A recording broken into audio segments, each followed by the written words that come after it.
AD Channel. Informasi seputar ASN dan pensiunan. Subscribe dan like video ini. Komisi 11 DPR RI mendorong Kementerian Keuangan melakukan kajian mendalam terhadap rencana perubahan skema penyaluran dana pensiun ASN. Hal ini untuk memastikan ASN yang telah purna bakti tetap mendapatkan hak pensiun dan mencegah terjadinya pembengkakan APBN. Menteri Keuangan Sri Mulyani beberapa waktu lalu mengungkapkan, anggaran dana pensiun untuk aparatur sipil negara, TNI, dan Polri saat ini menjadi beban APBN. Dana pensiun kini telah mencapai 2.800 triliun rupiah yang terdiri dari 900 triliun di pemerintah pusat dan 1.900 triliun di pemerintah daerah. Menanggapi hal itu, Wakil Ketua Komisi 11 DPR RI Amir Uskara mengatakan, dana pensiun ASN merupakan hak ASN yang telah purna bakti. Selain telah mengabdi puluhan tahun bagi negara, setiap bulan gaji ASN telah dipotong untuk dana pensiun. Ya, saya kira tidak boleh kita mengatakan bahwa itu beban negara, kan itu kan hak dari ASN yang memang sudah purna. Tapi proses, mekanisme, dan cara untuk memberikan kompensasi dalam bentuk lain kepada para ASN yang purna, saya kira juga tentu akan dikaji lebih dalam lagi, karena supaya dana pensiun itu bisa diberikan lebih awal sehingga dia masih bisa memanfaatkan untuk kegiatan-kegiatan usaha dibanding tiap bulan dikasih dengan nilai yang sangat minimal. Amir mendorong Kementerian Keuangan melakukan kajian mendalam dengan melibatkan seluruh stakeholder sehingga bisa tepat guna dan tidak menjadi beban bagi APBN. Kita ingat di kuartal 1 adalah kuartal yang sangat berat karena El Nino sudah memasuki pada bulan ketiga atau keempat. Sehingga yang biasanya schedule terjadinya panen pada awal tahun atau bulan April itu mengalami tekanan, kerentanan dari pasokan pangan sangat terasa. Indonesia kemudian menambah jumlah import beras untuk menstabilkan harga. Harga beras naik bahkan 8% atau bahkan kalau kita lihat volatile food di dalam inflasi kita di kuartal pertama yang ada di sebelah kanan bawah mengalami lonjakan hingga 10,3%. Itu dari pangan dan itu mengancam daya beli masyarakat kita. Dari sisi global, trade disruption juga menambah tekanan terhadap ketidakpastian rantai pasok. Kita lihat Freight House Baltic Index itu melonjak sangat tinggi pada awal tahun. Sehingga suasana 2024 adalah diselimuti oleh kondisi harga pangan melonjak karena adanya kekeringan yang lama, disrupsi rantai pasok global yang semuanya memperburuk posisi supply atau dari sisi supply side-nya disrupsinya sangat besar. Ini menyebabkan lonjakan inflasi tinggi. Di Indonesia terlihat di dalam volatile food yang kontribusinya melonjak double digit di 10,3%. Suasana yang sangat menekan itu kemudian meminta agar pemerintah dan dalam hal ini APBN hadir, maka dilakukan berbagai langkah ekstra, yaitu memberikan bantuan pangan beras untuk 23,4 juta kelompok masyarakat penerima manfaat dari bantuan pangan. Anggarannya 26,2 triliun ini tidak direncana awal, tapi karena suasana El Nino dan tekanan yang sangat real dari sisi harga pangan mengancam terutama kelompok yang paling rentan. Kita juga memberikan bantuan pangan non-tunai sebesar 44,3 triliun untuk 18,7 juta KPM. BLT mitigasi risiko pangan juga diberikan kepada 18,8 juta kelompok penerima dengan anggaran 11,3 triliun.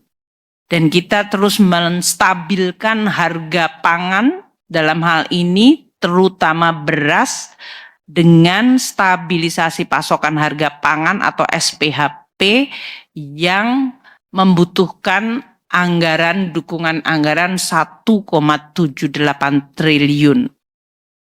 Ini adalah pada saat terjadi harga beras drop, membeli, pada saat harga beras naik, Bulog menjual. Operasi dari Bulog itu membutuhkan dukungan APBN pada kuartal 1 dan pada keseluruhan operasi diberikan anggaran 1,78.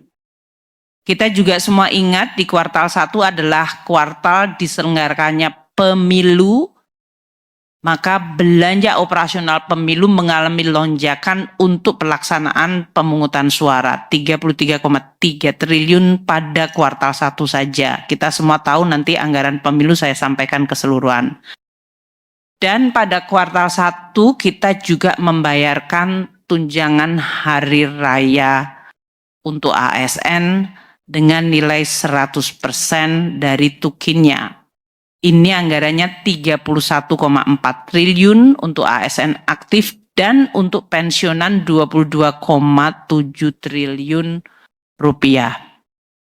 Itu episode kuartal 1 dengan upaya pemerintah yang luar biasa melalui instrumen APBN, ekonomi kita masih tetap terjaga di kuartal 1 dengan pertumbuhan 5,11.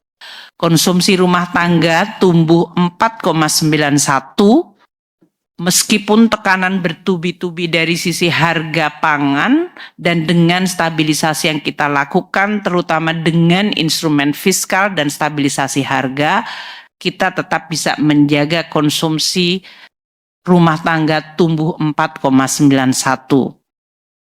Pemerintah belanja meningkat tinggi dan oleh karena itu tercatat konsumsi pemerintah di kuartal 1 juga melonjak sangat tinggi, 19,91% kenaikannya.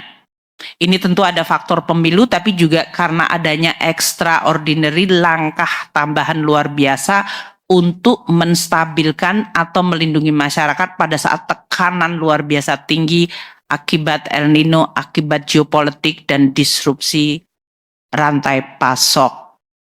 Sementara itu, komponen agregat demand yang lain justru mengalami tekanan. Kita lihat investasi hanya tumbuh 3,79. Ekspor tadi karena adanya disrupsi dan juga perlemahan global mengalami pertumbuhan yang sangat tipis, yaitu kontribusinya 1,44, ekspornya masih tumbuh 21%, tapi import tumbuhnya 19%. Net ekspor kita tipis, import kontribusinya 1,46%. Sehingga kalau kita lihat net ekspor kita hampir even atau balance, dan itu berarti tidak memberikan tambahan pertumbuhan kepada perekonomian dalam negeri. Ya, opsi program pensiunnya adalah antara lain dengan meningkatkan iuran dengan kepastian risiko ditanggung oleh peserta, penghasilan setelah pensiun semuanya kita lakukan sesuai tahapannya dan sesuai kemampuannya. Jadi kita misalkan Pak Riyandi, saya akan ngiur sekian dong, ditambahkan, itu dimungkinkan, silahkan saja. Ya, di sini adalah satu pilihan bentuk program. Oke, resiko ditanggung oleh pemberi kerja boleh. Besarnya manfaat pensiun sudah ditentukan dari awal, boleh. Jadi artinya kita lakukan dengan perhitungan, bukan merupakan penghitungan. Kalau perhitungan berarti perincian. Nah sekarang opsi dana, ya itu ya kalau boleh berpendapat pemerintah harus ada iuran. Ya, artinya di sini menggunakan kata fully funded. Ya, ada juga mengatakan melalui program PSYugo. Kalau praktisnya saya mengatakan berapapun yang diterimakan sekarang tinggal kalikan berapa persen itulah penghasilan pensiun. Kita tidak mengatakan pendapatan dulu. baru nanti kita bicara take home pay-nya. Ya, karena kita dihitung saja nanti masa di jabatan terakhir dengan masa tunjangan jabatan berapa dan tunjangan kinerjanya berapa dan seterusnya, kita jumlahkan, tinggal mengalihkan 75% bukan dari gaji pokok. Itu akan merupakan solusi. Tentunya ada juga solusi lain, yaitu tentang pembenahan di dalam pengurangan tunjangan saat diterimakan. Jadi yang tertera adalah misalkan 2 juta, yang diterimakan 1,5, 500 kita simpan. Yaitu untuk dana abadi teman-teman yang diberikan pekerjaan, tugas-tugas tertentu dengan kewenangannya. Ya, semuanya Pak dimungkinkan. Ataukah pilihan? Tidak, merupakan apa? Wajib. 2 juta, 1,5 diterimakan, 500 simpan sebagai dana umat misalkan. Umatnya yaitu ya PNS. Itu tadi, khususnya yang bersangkutan.